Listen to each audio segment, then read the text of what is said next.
Alors Jean-Michel, à l'issue de cette journée de formation sur la loi travail pour la France Insoumise 21, qu'est-ce que tu peux nous dire? Qu'on est au top déjà parce que 72 heures après la publication des ordonnances, il n'y a qu'à la France Insoumise qu'on fait des formations en direct. Yeah. Alors, plusieurs choses. D'une part, on a examiné les ordonnances les unes après les autres. Donc, première ordonnance sur les institutions représentatives du personnel. Qu'est-ce qu'on en conclut? D'une part, il y a l'instance unique qui est mise en place, mais avec disparition du CHSCT et donc la santé au travail, ça va morfler, plus particulièrement dans les entreprises entre 50 et 300 salariés. Et puis, il ne faut pas oublier qu'il y a l'idéal patronal, qui est le conseil d'entreprise. C'est la possibilité de pouvoir récupérer le pouvoir de négociation du syndicat. Et ça, ils espèrent nous le faire avaliser. Mais ça ne sera pas si simple.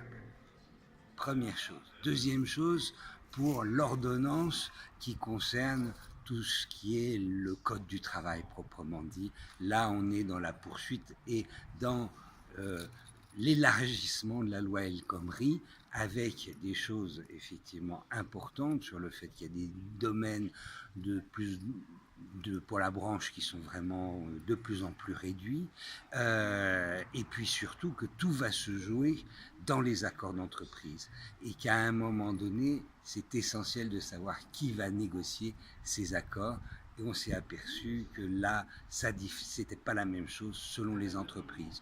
Dans les grosses, il y aura encore un peu de présence syndicale, mais effectivement, dans les moyennes, ça va être difficile. Et dans les petites, le boss, il va directement faire un référendum avec les salariés. Donc la négociation entre le boss et son copain, ça ne nous convient pas. Enfin, pour finir, il y a tout ce qui concerne effectivement les contrats à durée déterminée qui vont effectivement changer selon les branches, l'invention de la généralisation du CDI de chantier et d'opération qui est une abomination, et enfin il va y avoir effectivement tout ce qui tourne autour du contentieux du licenciement. Alors comment éviter le pire pour l'employeur? Ça, c'est l'ordonnance Macron. Les prescriptions qui baissent, les possibilités de réécrire les lettres de notification, la barémisation d'un licenciement abusif, bien abusif, donc effectivement, qui est une véritable sanction de l'employeur.